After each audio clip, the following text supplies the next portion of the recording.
On New York punk rock from back in the day. That's a great history lesson. And one of the images I got when I read her book, how she talked about the, all the bums on the Bowery with the garbage can fires. Because when I first came down here at 14 years of age in 1977, it was in nighttime, and I could see all the garbage can fires all the way down the Bowery. That's all you would see was homeless people, and the winos with all the flap houses over here. But one of the things they always said, was that if you didn't stay in school, you were going to end up on the Bowery, But now if you look at what's going on, not only here, you got this beautiful Bowery Hotel and 7-Elevens and multi-million-dollar condos, CBGBs bought out by what's his face. New York's changed a lot. That's why I think it's really important for these shows to still happen.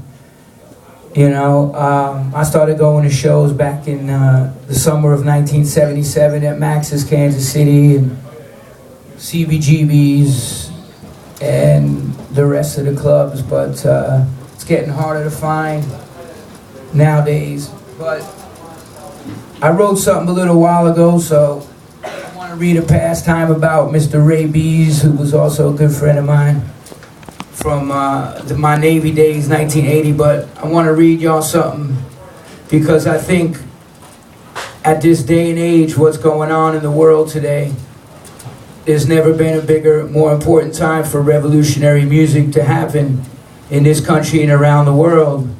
But unfortunately, a lot of the artists that really have something to say are getting silenced and drowned out by all this dumbed down music that's going on. And I think especially in the punk rock and hardcore music scene, I always say if anybody has their head out of their ass, it's the people in this scene, because it stands for something still to this day. And so I'm going to read y'all a little something that I wrote last year. Then I'll read a couple of things from the book, turn it over to the boys going to play music. This is about the music that I grew up on in the 70s, a lot of the soul and R&B that was going on, and the punk rock, because of the times we were living in back then, especially in New York City. I remember the city was broke, the crime. My first year on the streets was 1977. I ran away from St. John's Home for Boys. I mean, I'm sure a lot of you read my book, so, kind of had a bit of a rough upbringing with my brothers, so everything that these guys were singing about, I was really feeling. So I'm going to read a little something. Back in the 70s, even the early 80s, there was a spirit of rebellion, a spirit of revolution, of wanting to make things better. Listen to the black music of that time especially. It had a social, conscious message. In the 70s and the 80s, it was about fighting the power and saying fuck you to the man. The music scenes of all genres were down with it too. Punk gave us The Clash, Bad Brains, Minor Threat, Dead Kennedys, Black Flag. Rap, we had KRS-One, Public Enemy, and the Sugar Hill Gang telling you to stay away from that freebase. Reggae, Bob Marley, Steel Pulse, Burning Spear, Linton Kwesi Johnson. Soul, you had Marvin Gaye singing about inner city blues, war, Sly and the Family Stone. And Curtis Mayfield was one super fly, a motherfucker. Now, we stopped caring, we got lazy, we got complacent, we got internet porn and Facebook gossip. We became sheep to the slaughter. See, there's a direct correlation between a decline of value and a decline of the arts in society. So what the fuck do we got now? So-called punk. Anorexic, whiny dudes with eye makeup and girls' pants crying about how their girlfriends don't understand them. And I mean, shit, even rednecks got mohawks now. Rap. Even the dumbest white motherfucker can rap now. All you gotta do is repeat the same stupid shit over and over and over. Reggae, there ain't even any more reggae. This shit is called dancehall now. And could you be any more retarded? I mean, Bob Marley's probably looking down from Mount Zion and saying, what the blood clot? Cause it ain't about destroying the Babylon system no more. Soul and R&B, this is just some more computer-generated vocals about fucking some girl with your obligatory rap verse here and there to make those fools seem like they know what time it is. I joke about this, but there's a far more sinister reason these idiots get all the play now and anyone with a message gets none. It's no accident that the revolutionary music has been silenced. The artists have always been the free thinkers in society. That's why tyrannical dictators throughout time said, kill the artists first. We've been dumbed down by reality TV and the Who's fucking Who never-ending stream of bullshit gossip shows, newsprints, sports, and mindless fluff that fills our brains on an everyday basis. As I've been following all this shit going down, everything from the whole genetically modified food shit giving everybody cancer, to the chemtrails, greenhouse pollution, 9/11 being an inside job, the wars, the killing of animals and humans, so many dying of so many diseases, and I'm like, holy shit. That's why the name I called this was Play the Wall. If anyone ever did time, you know that means watch your back. That's why my first title to this, instead of Play the Wall, was Why the Fuck Did We Bend Over and Pick Up That Damn Soap? Because we are getting fucked. But then I thought, it's about preventing that, ain't it? When I was locked up at 16 years of age, they told us to play the wall in Spofford. Watch your back. You drop that soap, you kick it over to the shower wall, keep your ass to it, slide down that motherfucker, and never stop looking up. Point blank modern culture is the big fucking lie, and the ones peddling it are the biggest liars. Sex, drugs, and rock and roll, man.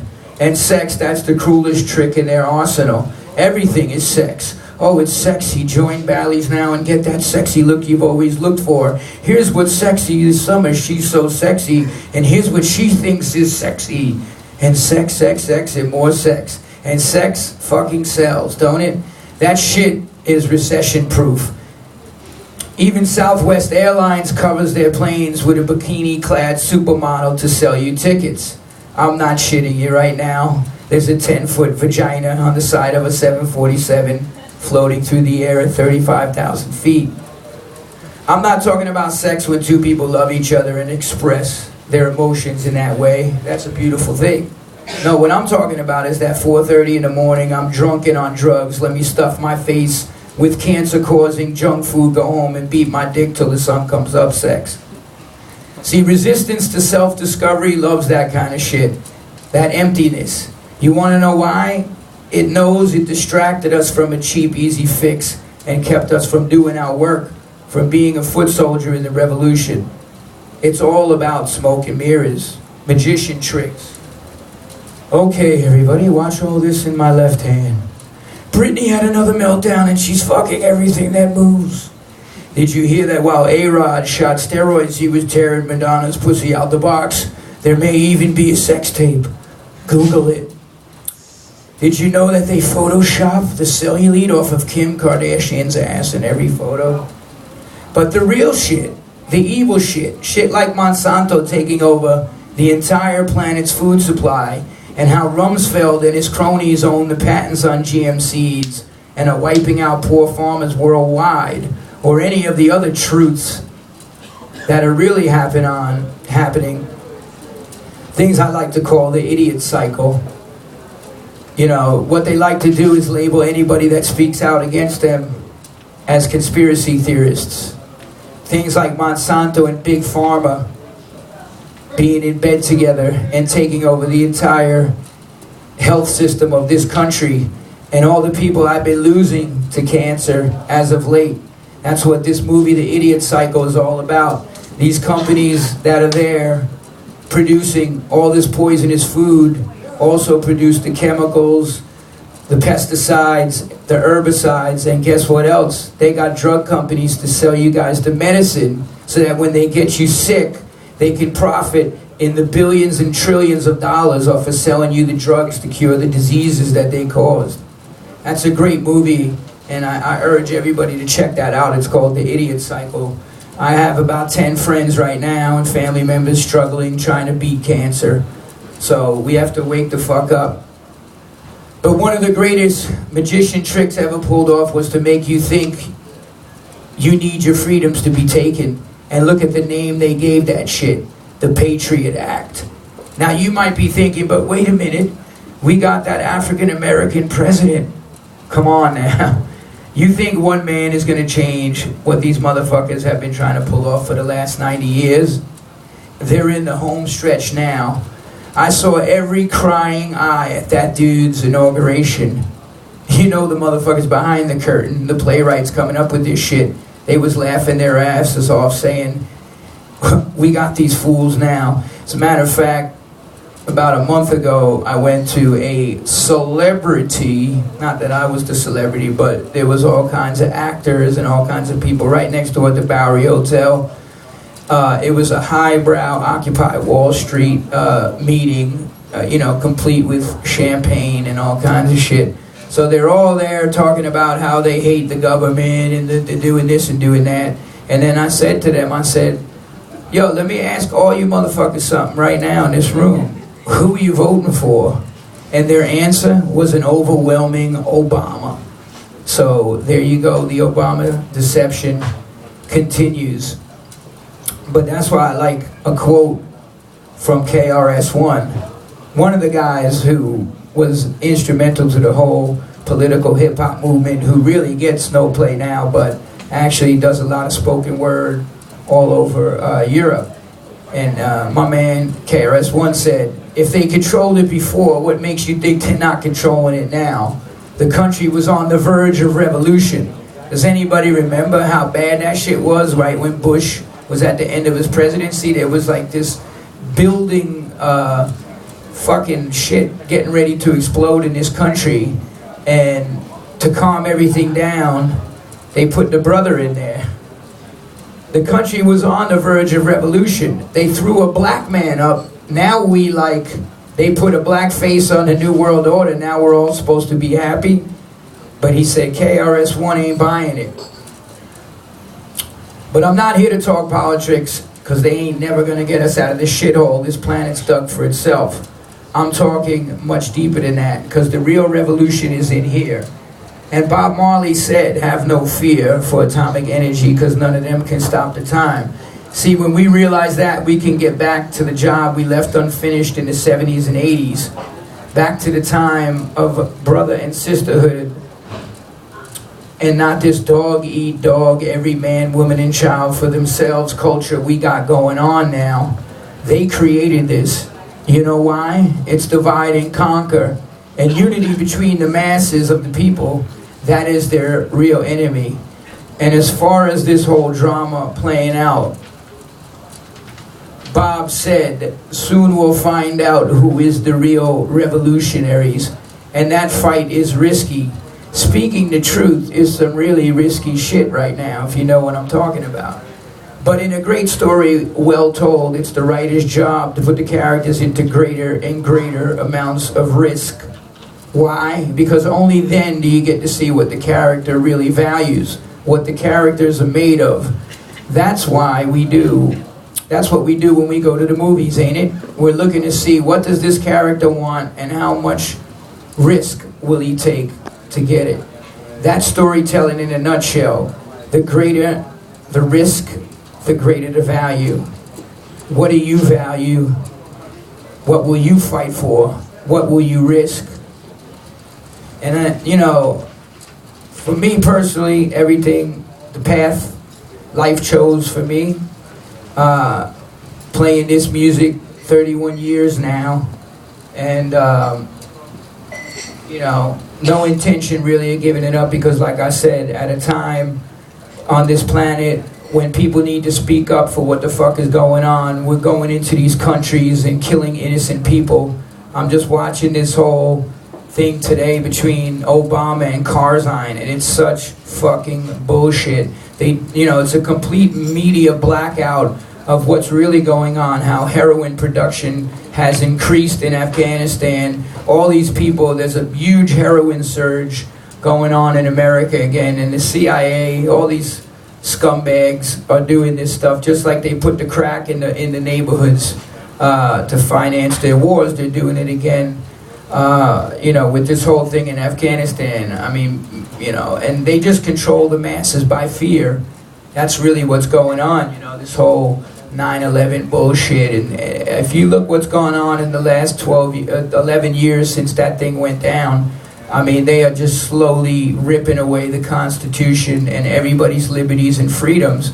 And, it's got to get back to the time of the 60s, and 70s when the revolution was going on. People speaking up, artists starting to give a fuck and not, I'm not saying it's all like that, but, I mean, I'm still traveling around the world, and to me, the music, especially every other genre, like I said, there's some bands that got something to say, but most of the music is just complete fucking, mindless garbage at this point.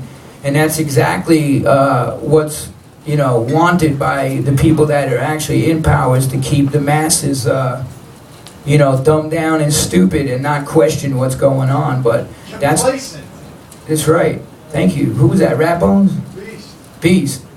Right, complacency, and that's really what's happening. And I'm speaking from, I'm turning 50 soon, and I've been seeing this shit going down.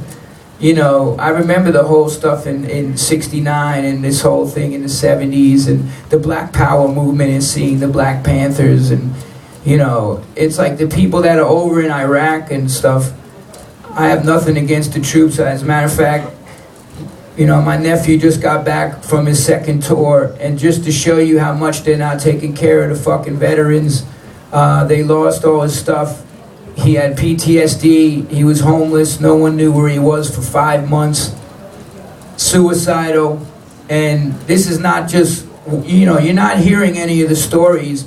They're putting these people up there, and then when somebody, like Pat Tillman speaks out and says the war's bullshit, he gets fragged. Well, there's a lot of veterans coming back right now that are really fucked up and gonna have a real tough time in life, and this government is not looking out for them. And my nephew's, he's just a different human being now after coming back and doing that stuff. And, they just, really didn't even care. It's all about money. You look who Obama gave these contracts to, and it's the past administration. Look at who the fuck he put in power. So, I mean, I don't think politics is going to start everybody, solve anything. I really do feel the change is going to come from within. The real fear they have, they know that we can't defeat them politically or militarily. But the consciousness, that's the real sleeping giant of the masses. And when we start to wake up our minds and our consciousness and, all this, I don't judge anybody that wants to get fucked up, get high, whatever. But you really need to have a clear head and a clear mind in this day and age to pay attention and put all the pieces together. And that's something that I've been doing for the last 30 years, and that's why I continue to be out there playing with the Cro-mags and loving bands like Bad Brains and all this, because that message of all these great bands, I don't mean Cro-mags, but I mean Bad Brains and stuff like that, it's timeless. It's not subject to time. The truth was the truth 100 years ago, and it'll be the truth 100 years from now. People will still be listening to those records. So I'm gonna read a little something from my book. I promised homeboy I wouldn't talk too long. I remember my first spoken word I did in Europe. It was 5 hours, and I fucking completely lost track of time. I went through the whole fucking book, and then everybody started leaving, and I was like, yo, are you guys bored? They're like, no, we have to leave, the last train, it's 11 o'clock. I was like, damn. But just imagine if I drank coffee. So, Oh, I'm going to read to you. This was right before we went on tour with. I'm going to probably do like 10 minutes here. But what had happened was we came off tour.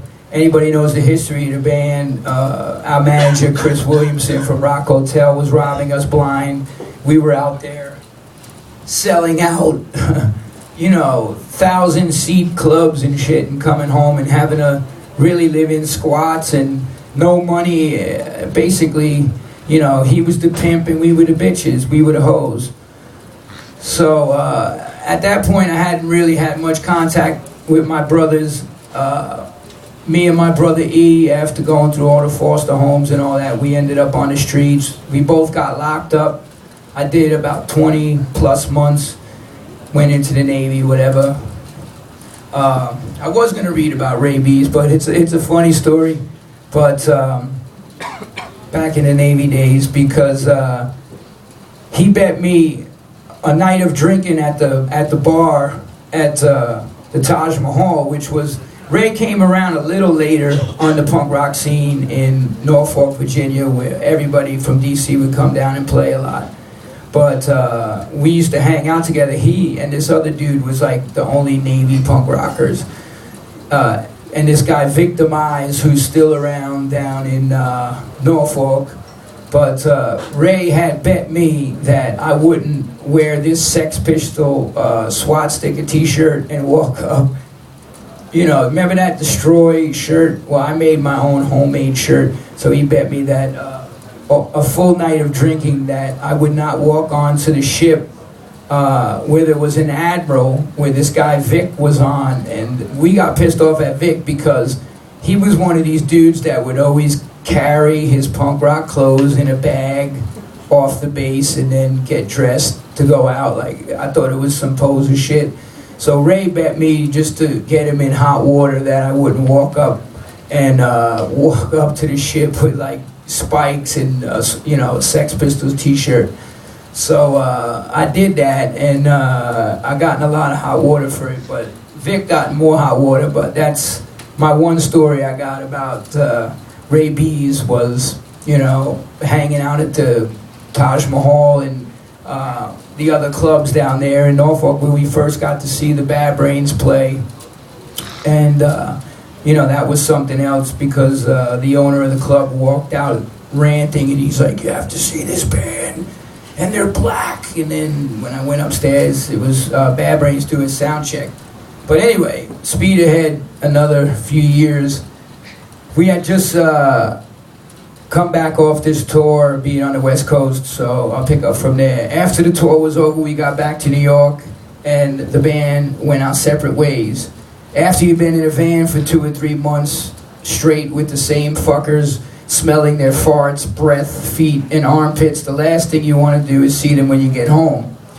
Once we got back to the city, we discovered that Age of Crawl was flying off the shelves across this country, but that didn't mean shit for us because hoes don't get paid. I went back to being a bike messenger and trying to find a place to live while we waited for word on the next tour. I decided to team up with the rest of the McGowan clan, my 2 brothers, because my younger brother Frank had a line on a dope 2-story house in Maspeth, Queens. He and his family, his 2 sons and kids along with E, were ready to move in. There was a bedroom on the first floor for about $200 a month, so I jumped on it. So here we were, one big happy family together again, just like old times, right? Well, not exactly, because my brother Frank's wife, Wanda, did not like the fact that I was there. When Frank first hooked up with her in '82, I brought her down to the Lower East Side to meet me. My eyeballs almost popped out of my fucking head. Frank married this crazy bitch I made out with one night back in 1977 on the beach in Rockaway Beach. And her nickname was Poco. But I didn't hit it, I swear, even to this day. Back then, she was a loose chick who went by the name of Poco after the band. I almost shit my pants when I saw it. I told Frank to immediately get a divorce. Now you can understand why there was tension between us. As for E, that motherfucker was notorious for eating the last of your shit every night. You'd be dead broken down to your last bit of cereal or 2 apples, and you'd be looking forward to your breakfast, except when you opened the fridge, all your shit would be gone. And the food trials and tribulations we went through as kids, you'd think the nigga would even have would even save you a half a bowl of cereal or 1 apple or even a half a fucking sandwich, right? Hell no, not this fucker. He left you ungats and must have been thinking he was back on the Valentis on his midnight bread drawers. The way we got into the house was funny. Once again, I relied on my brethren from India to provide me with shelter. But this time the victim was named Uman. He and his wife reminded me of an Indian version of Nick and Rose Valenti. She had a hairy upper lip and a mole, and he was skinny and constantly smoked. Frank, Wanda, and the 2 kids got dressed up when they went to meet Uman for the first time to look at the house, complete with tacky colors inside. So basically what happened, fast forward, we got into the house, and back then you would be able to rent a house and then take the dude to court and fight him for like 5 months to stay in the house. So that's what we did, and he didn't know how to play by the American rules. So when my brother would go to court and say tenant application, and the case would go ahead for like another 3 months post-dated, homeboy was flipping out like, I want them out, it is my house, it is my house, you know. So he was trying to get us out, but anyway, I gonna read to you one more little thing here. This was, I'll be done in 5 minutes here.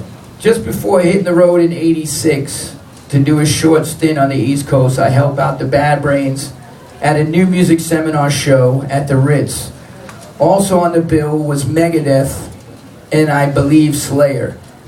I have to say, whoever the hell was behind booking this show needed to have their fucking heads examined, because booking the Bad Brains and death metal bands together was just asking for trouble. Well, the trouble did actually come because Dave Mustaine, that was back in his heroin days, and Bad Brains actually headlined the show. So when so Dave Mustaine walks into the Bad Brains, if you remember the old Ritz, which was last night at Webster Hall, the headliner would be in the front room and then the opener would be in the back. So every time he would walk through the Bad Brains dressing room, he was like, you know, Bad Brains had their kids there. They're like fucking eating granola and reading the Bible and all this shit. Dave Mustaine walks in, he's like, motherfucker, cocksucker, man, I gotta get some bitch to suck my dick. And I was like, yo, dude, you know, chill out. Like, and this was after the second time he had come in there. And so on the second time, I was like, said something to him, and he's like, yo, man, who the fuck are you, man? Fuck you, you just a fucking roadie, and popping shit like that.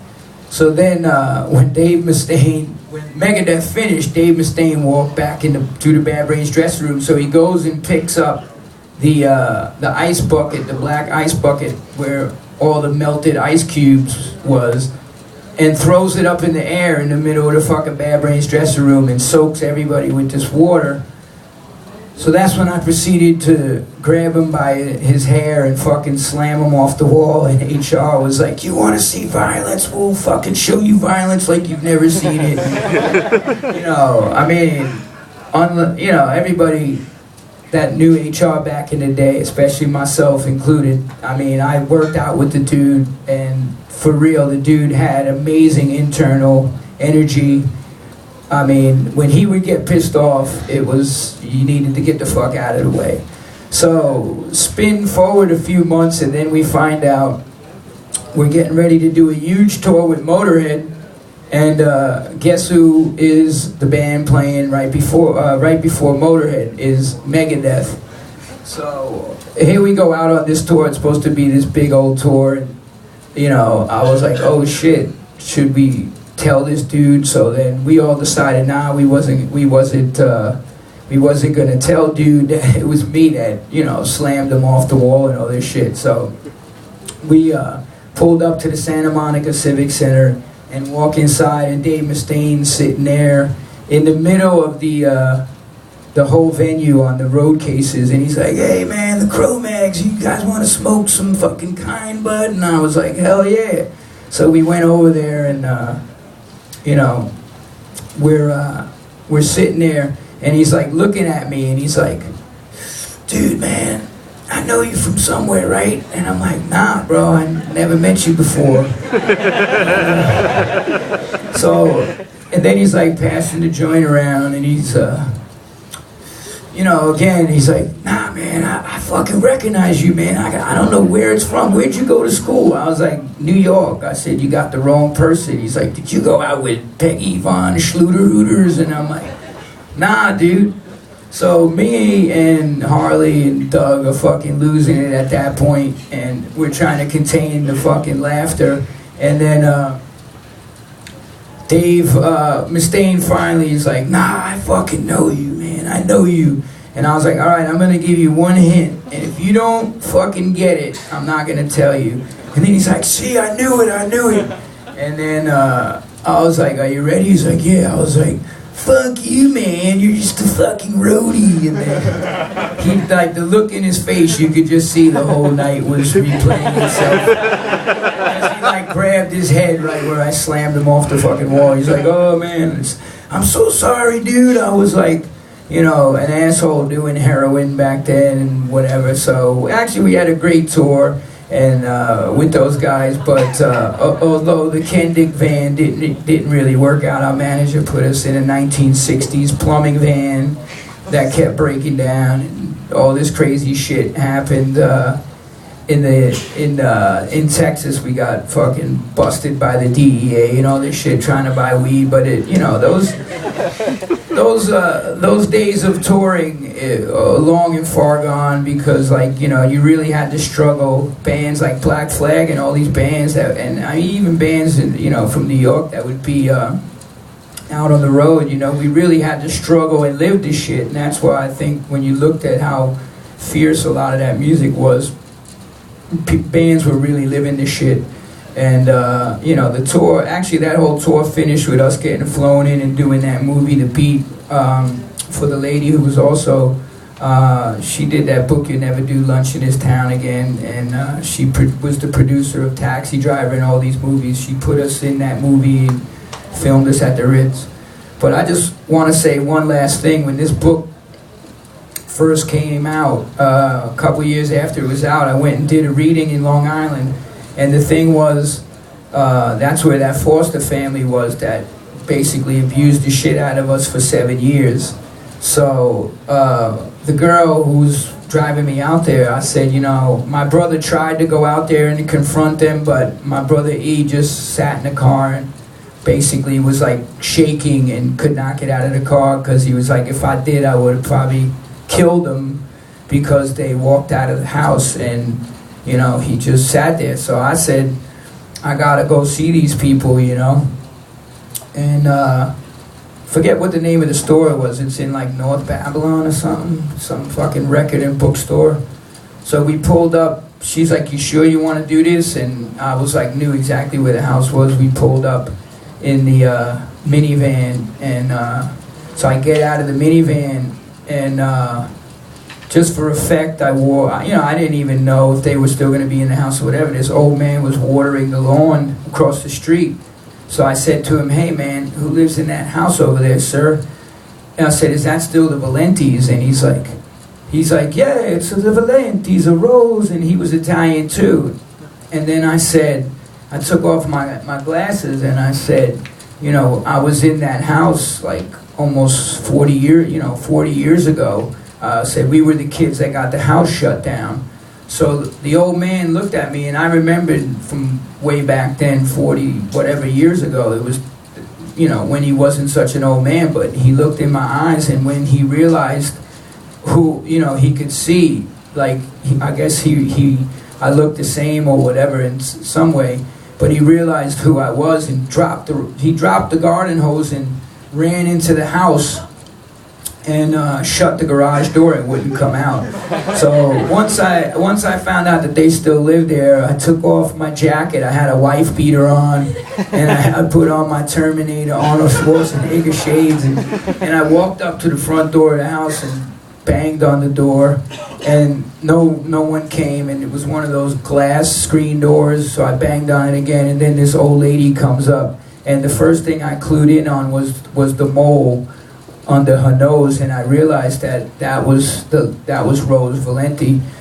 So she opens the door, she's like, "Who are you? What do you want? Why are you banging on my door?" I said, "Is your name Rose?" I just wanted to hear her say yes. I said, "Is your name Rose Valenti?" And she said, "Who are you?" And I said, "Is your name Rose?" And she said, "Yeah." I said, "Well, I was one of the foster kids in here. My name's John." And then she just grabbed her throat like this and fell back against the wall. And then she's like, "Take your glasses off, take your glasses off." Like she wanted to look in my eyes. So when I took my glasses off, she just stared at me, and then she ran away from the door. But I guess they had been waiting all these years, knowing that sooner or later we would come back to this house. So, so then 2 seconds later, she comes back with her daughter, Fran, and she opens up the door and was like, "Oh my God, John McGowan, we were just talking about you the other day." And she's like, "Come inside." I was like, "Yo, what fucking makes you think that I want to come back into this fucking house?" She's like, "How's your two brothers?" She kept trying to change the subject. I said, "Well, we're all good now that we all got out of prison." And then she just like, I just wanted to fuck with her a little bit. So now she's really like, "What is this dude doing here?" So then, she keeps trying to change the subject. And I was like, "I just wanted you motherfuckers to know that no matter all the shit you did to us, we turned out all right." So then she tries to change the subject again, and she looks at the lady, Stephanie Swain, in the van, and she's like, "Who's that over there? Is that your wife?" And I said, "Nah, man, she works with the publishing company. I just wrote a book." And she goes, "Oh, so you're going to be famous?" And I said, "Nope, but you are." And then I turned and walked away, and I didn't even look back. And then I said to Stephanie as I got to the van, and I said, "Yo, what's she doing?" Like under my breath, and she's like, "Their fucking jaws are hanging down to here." So that was the big tale that happened after the book came out. But as I said, I didn't write the book for sympathy or nothing. I've gotten thousands and thousands of letters of everybody that's been through struggles in their life, and it's really an ode to, if we just have determination and never give up, whether it's you want to do music or whatever, there's always going to be challenges there. I'm on my third book now. I'm adapting this for film. And you just have to believe in what you're doing and have a dream, because that's what this society is trying to produce, is people who no longer have dreams to be in the arts. They just want you to be a cog in the machine. And it's been a pleasure to come here and not shut up for 45 minutes, but I'm going to let these guys turn it over. It's a pleasure to share the stage with guys like Isaac and all these cats. And it's been a pleasure coming here too, and I hope to see you guys. I'm doing the New York City Ironman August 11th, and it finishes in the 40s on the pier, and hopefully there'll be some punk rock motherfuckers there when I cross the line, because I am going to cross the line. Peace.